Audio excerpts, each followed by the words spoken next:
Greetings, Choombas, and welcome to my YouTube channel. My name is TytheTrainer.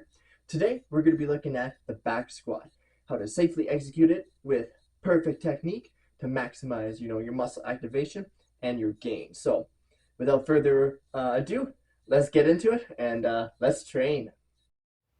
I just wanted to start off by saying that the back squat is the best lower body exercise one can do, and that is a well-deserved title. So let's take a quick look at the biomechanics and the muscles used. During the back squat, the main strength and muscle building progress is made possible via the simultaneous hip and knee extension. The hip extension is handled by the glutes and the adductors. The knee extension is handled by the quadriceps, as well as there is an isometric lumbar extension contraction, and that is handled by your spinal erectors. It is also important to note that even though the hamstrings can extend the hip, due to the position they are put in during the back squat, they are used more as a stabilizer. When it comes to loading the back squat, based on your goal, you will be putting different percentages or weights on the bar. If your goal is building muscle and attaining hypertrophy, I would load 70 to 80% of your 1 rep max for 6 to 12 repetitions. If your goal is pure strength, I would load 80 to 90% of your 1 rep max for 3 to 6 repetitions. Please always lift within your capabilities of perfect technique, even if that means you have to lower the weight until you get that safe and comfortable feeling. That is way better than attaining an injury and having to take time off of training. Alright, let's set up the back squat. In this video, I'm going over the high bar setup, just so everyone is aware. The J hooks or the rack hooks, the thing that the bar rests on, should sit around armpit height. If they clear the rack when you stand up, you have set them correctly. If you find that the bar is pushing your head forward, this means the J hooks are too high. And if the bar feels as if it's going to slide and fall off your back, that means it is too low. When we grab onto the bar, we want to get our hands as tight to our shoulders as we can to engage the upper back muscles. When we pick up the bar, we don't want to squat it up. This will cause unnecessary fatigue in the quads. Instead, you want to stand under the bar, set your hand and body position, and drive or swing the hips forward to stand up and get the bar off the rack.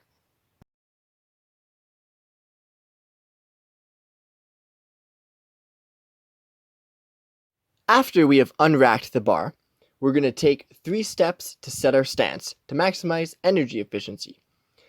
When you have taken your 3 steps, it is okay to angle your feet within 15 to 30 degrees of them being turned out.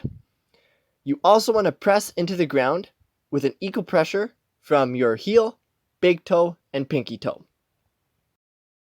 Turning the feet out ensures that our hips are open and our glutes are very active during our squat.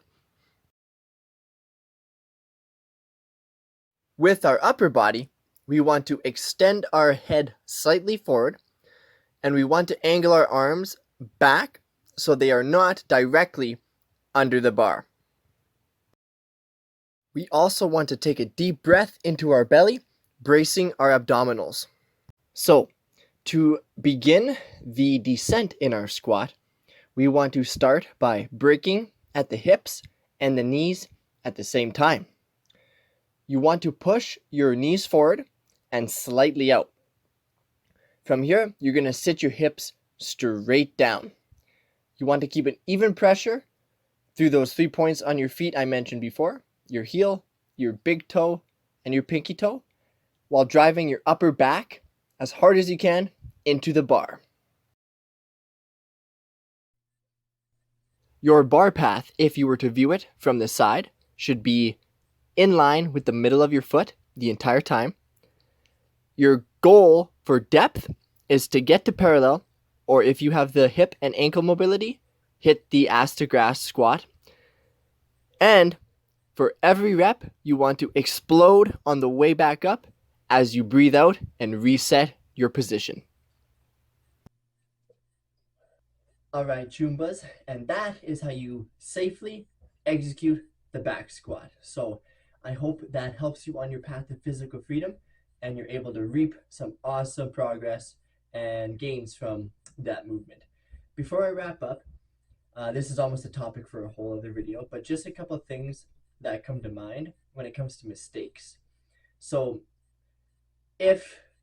number one, knee valgus. If you don't know what that is when your knees cave in on a squat. So if I just do a body weight one here, if you notice your knees are kind of dropping in on the way down, I would consider doing some glute activation exercises in your warm-up to see if getting those external rotators active help and combat the knee valgus.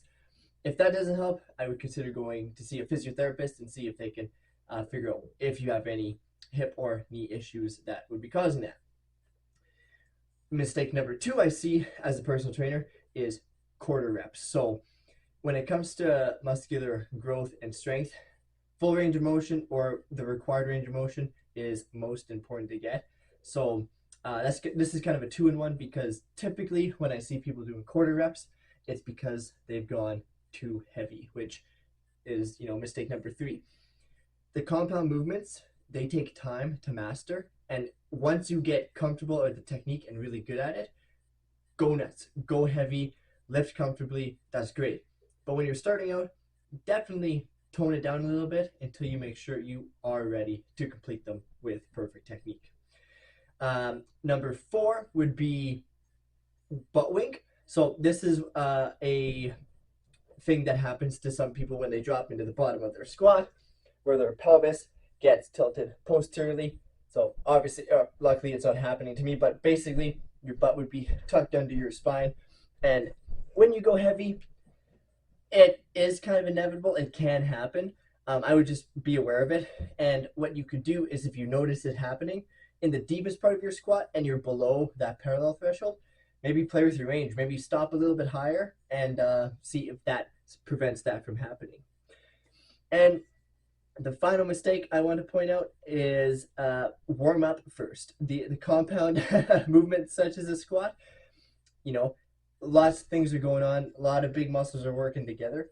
A lot of people don't prime them, but if you prime them, you will get a lot more out of your movement. So just please keep those 5 things in the back of your head whenever you do anything first of all, anything fitness related, but especially when it comes to techniques that require, movements that require really, really good technique. So thank you again for watching. I hope you guys have a fantastic rest of your day. My name is TytheTrainer, and I'll see you in the next video.